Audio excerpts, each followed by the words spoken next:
கர்த்தருக்கு ஸ்தோத்திரம். ஆண்டவருடைய வார்த்தைக்கு நேராய் கடந்து செல்ல இருக்கிறோம்.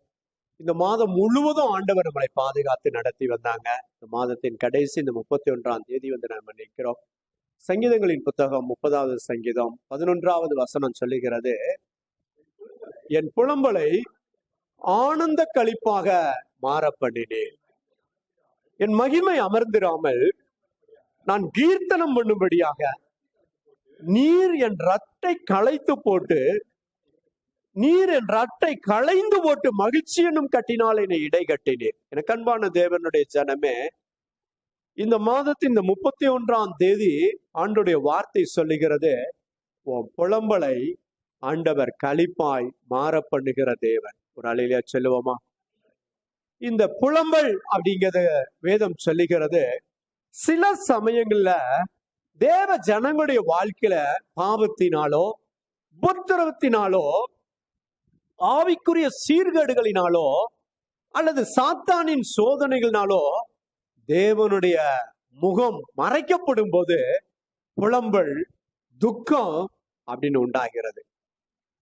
ஆனா கர்த்தராகிய தேவன் தம்முடைய மிகுந்த தயவின் இரக்கத்தின் கருணையினால அவங்களை அப்படியே விட்டு விடாதபடி அவங்கள வாட்டி வதைக்கிற அந்த சூழ்நிலையிலிருந்து ஆண்டவர் அப்படியே தூக்கி எடுக்கிற கர்த்தர். ஒரு அலையிலையா சொல்லுவோமா?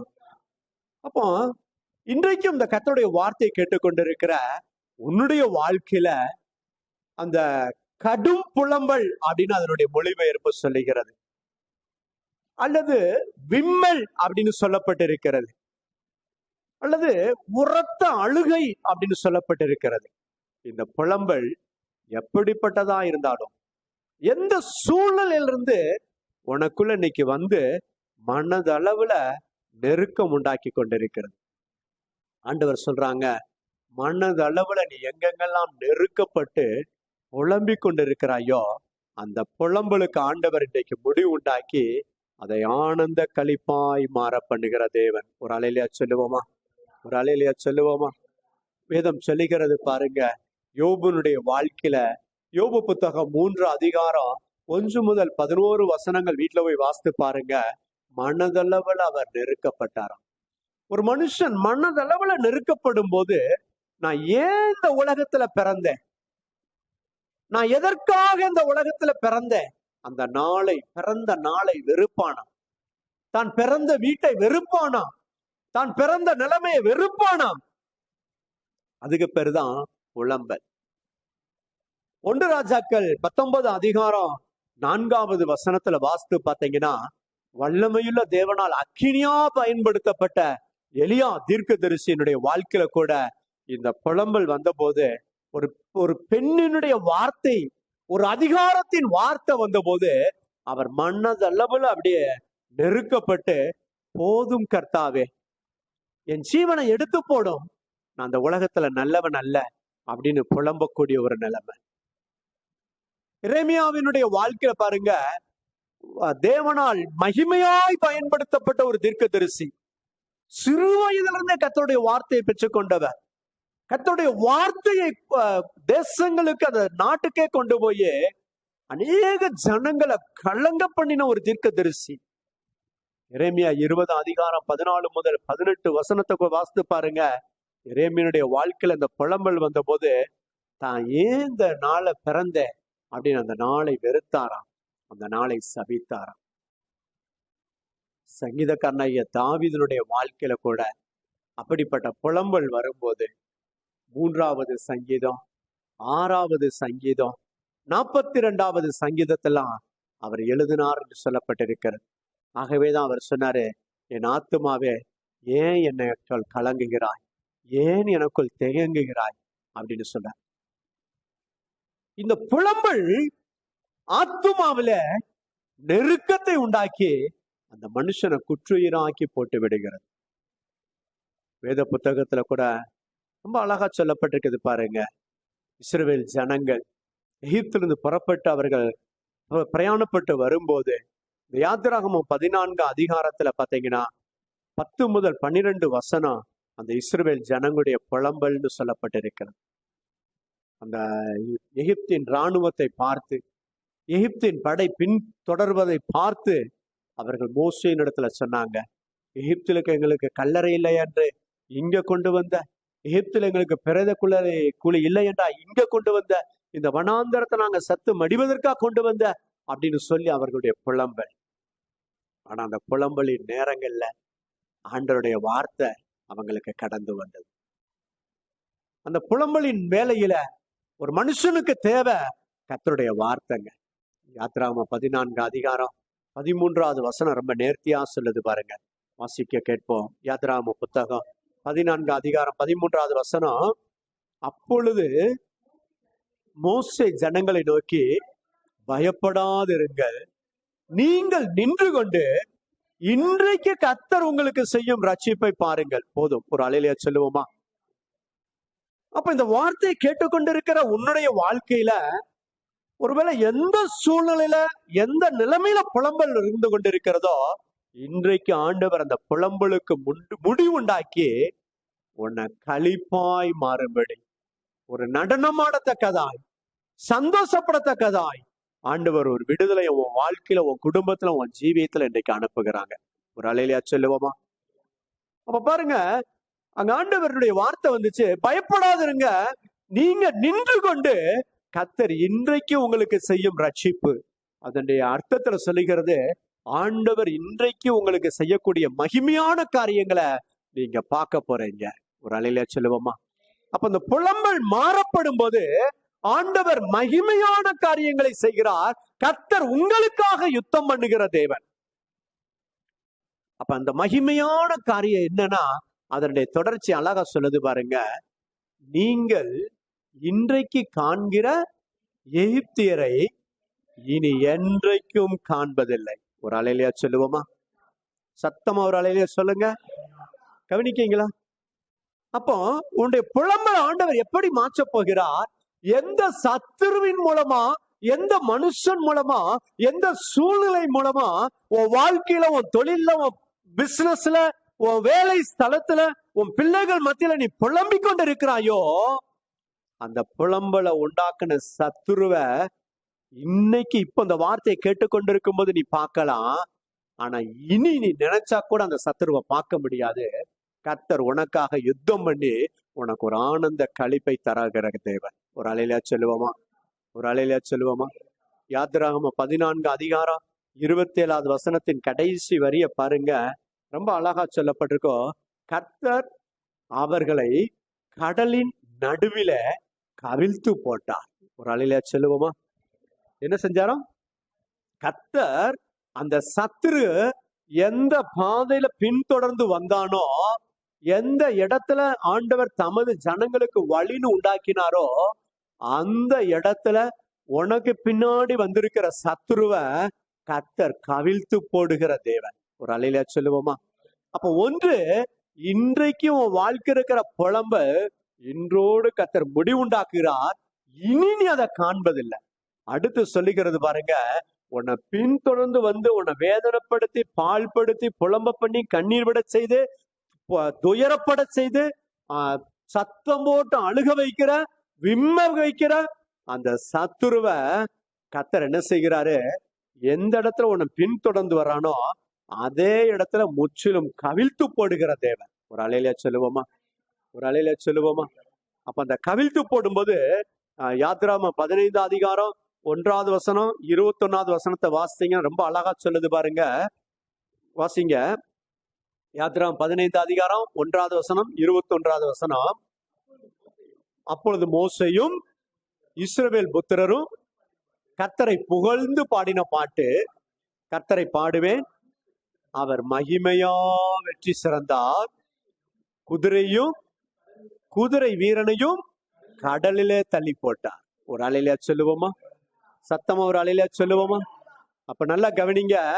நம்முடைய வாழ்க்கையில பாவங்களை ஆண்டவர் கடலின் ஆழத்துல முதுகுக்கு பின்னாடி எரிந்து விடுகிற தேவன்.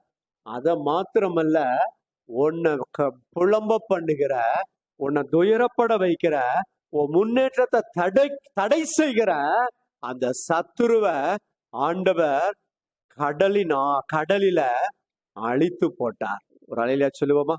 அந்த வசனம் ரொம்ப அழகா சொல்லும் பாருங்க. குதிரையும் குதிரை வீரனையும் கடலில தள்ளினார். சங்கீதம் 20 சொல்லப்பட்டிருக்கு பாத்தீங்களா? சிலர் ரதங்களை குறித்தும் சிலர் குதிரைக்குலை குறித்தும் மேன்மை பாராட்டுகிறார்கள், நாங்களோ எங்கள் தேவனாகிய கர்த்தருடைய நாமத்தை குறித்து. அந்த குதிரையும் குதிரை வீரனும் யாரு தெரியுமா? தனக்கு என்ன இருக்கு தெரியுமா? தன்னுடைய பலன் என்ன இருக்கு தெரியுமா? எனக்கு இருக்கிற பவர்ல நான் உன்னை என்ன செஞ்சிருவேன் தெரியுமா? எனக்கு இருக்கிற அதிகாரத்துல நான் உன்னை என்ன செய்வேன் பண்ணுவேன் தெரியுமா? எனக்கு இருக்கிற மேன்மையில நான் உன்னை என்ன செய்வேன் தெரியுமா? அப்படின்னு மிரட்டுன உன்னை புலம்ப வைத்த சத்துருவ இனி நீ காண போவதில்லை. அந்த சத்துருவின் அவர் வல்லமையும் கர்த்தர் கடலின் ஆழத்துல தள்ளி போட்டார். கரங்களை தட்டி அவருக்கு நன்றி சொல்லுங்க.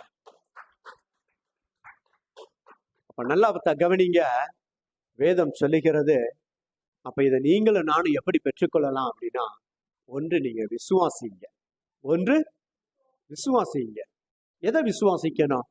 வேதம் சொல்லுகிறது பாருங்க, மத்தேயு சுவிசேஷ புத்தகம் 26 அதிகாரம் 38வது வசனத்துல, நம்முடைய இரட்சகர் நம்ம மீட்டு கொண்ட தம்முடைய ரத்தத்தினால் கழுவி சுத்திகரித்து பிரித்தெடுத்த இயேசு சாமி அந்த பாதையின் வழியாக அவர் முன் சென்றிருக்கிறார்.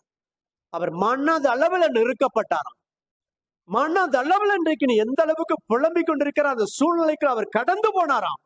வேதம் சொல்லுகிறது, வாசிங்க மத்தேயு சுவிசேஷ புத்தகம் 26 அதிகாரம் 38வது வசனம் சொல்லுகிறது பாருங்க.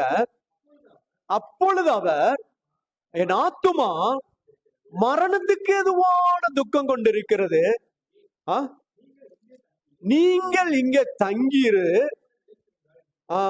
பாத்தீங்களா, நீங்கள் இங்க தங்கி என்னோடு கூட விழித்திருங்கள் என்று சொல்லி தம்முடைய சீசரிடத்துல சொல்லிட்டு சற்று அப்புறம் போய் அவர் முகங்குப்புற விழுந்து பிதாவை நோக்கி ஜெபித்தாங்க. இந்த பாத்திரம் என்னை விட்டு நீங்க கூடுமானால் நீங்கட்டும், ஆனா என்னுடைய சித்தத்தின்படி அல்ல, உம்முடைய சித்தத்தின் படி ஆக கடவுது என்று சொல்லி 3 தடவை அவர் ஜெபித்தார். அப்ப நம்முடைய இரட்சகர், நம்முடைய இயேசு சாமி, நம்முடைய தகப்பன், நம்முடைய மீட்பர் நம்மை விடுவிக்கும்படி, அந்த புலம்பலில் இருந்து உன்னை விடுவிக்கும்படி, அந்த புலம்பலின் சூழலில் உன்னை விடுதலையாக்கும்படி அவரும் மனதளவில் நெருக்கப்பட்டு அந்த பாதைக்குள்ள கடந்து போனார். அந்த பாதையில் அவர் கடந்து சென்றிருக்கிறார். அவர் அந்த பாதையில கடந்து போனபடினால எபிரேயர் புத்தகம் 2ஆம் அதிகாரம் அதனுடைய 18வது வசனம் அங்க ரொம்ப அழகா சொல்லுது பாருங்க. ஆதலால் அவர் தாமே சோதிக்கப்பட்டு பாடுபட்டதினால அவர் சோதிக்கப்படுகிறவர்களுக்கு உதவி செய்ய வல்லவராய் இருக்கிறார். எனக்கு அன்பான தேவ ஜனமே, ஆதலால் இயேசு அந்த பாதையில கடந்து போய் சிலுவை சுமந்து அவர் சோதிக்கப்பட்டு பாடுபட்டதினாலே இன்றைக்கு உன்னுடைய வாழ்க்கையில அது சோதனையா நினைக்கிற பத்தி அந்த புலம்பல், அந்த கூக்குரல், அந்த அழுகை, அந்த வேதனை, ஐயோ இது எப்பொழுது என்னை விட்டு நீங்க வேண்டும் சொல்லிக் கொண்டிருக்கிற பத்தியா,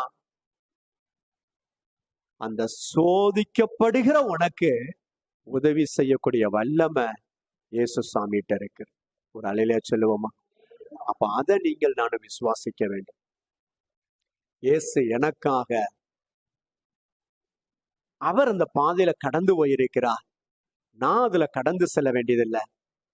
அவர் எனக்காக கடந்து போனபடினால எனக்கு அதுல விடுதலை உண்டு. அந்த சத்துருவை ஆண்டவர் அழித்துட்டார் அப்படின்னு விசுவாசிக்கிறோம். 2வது கொலோசியருக்கு நிருபம் 2ஆம் அதிகாரம் அதனுடைய 12ல இருந்து வாசித்தீங்கன்னா அங்க அழகா சொல்லப்பட்டிருக்கு பாருங்க.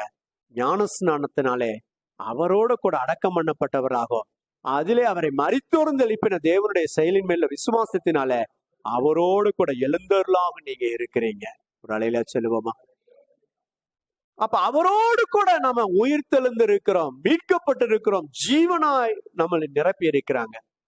அப்ப அங்க அழகா சொல்லப்பட்டிருக்குது பாருங்க. 14வது வசனம் 15வது வசனம் சொல்லுகிறது, நமக்கு எதிரடியாகவும் கட்டளைகளால் நமக்கு விரோதமா இருந்த கையெழுத்தை குலைத்து அதை நடுவிலிராதபடி எடுத்து சிலுவையின் மேல் ஆணி அடித்து துரைத்தனங்களையும் அதிகாரங்களையும் உரிந்து கொண்டு வெளியரங்கமான கோலமாக்கி அவைகளின் மேல் சிலுவையில வெற்றி சிறந்திருக்கிறார். ஒரு அலையிலையா சொல்லுவோமா?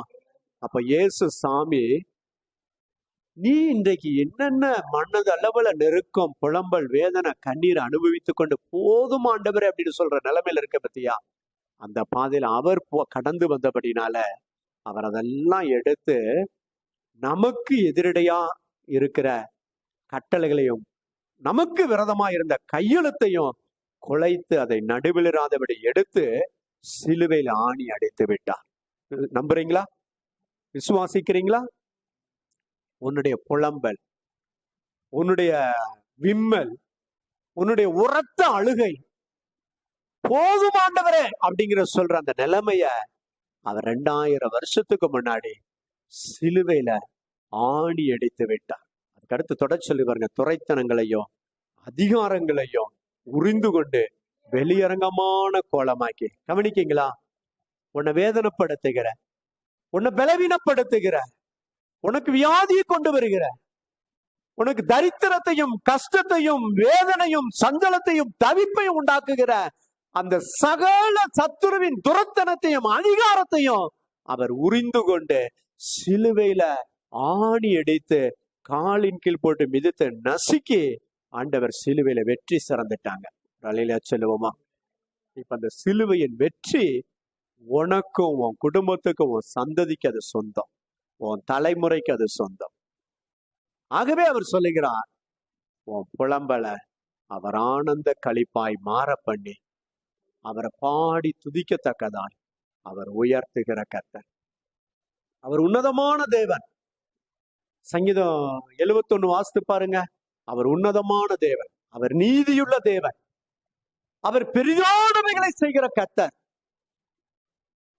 ஆகவேதான் சங்கீதக்காரன் சங்கீதம் 71:20 வாசிக்கும் போது அவன் எழுதி வைத்திருக்கிறான், அநேக இக்கட்டுகளையும் ஆபத்துக்களையும் காணும்படி செய்தேனே, நீர் திரும்பவும் உயிர்ப்பித்து திரும்பவும் என்னை பூமியின் பாதாளங்கள் ஏற பண்ணினி.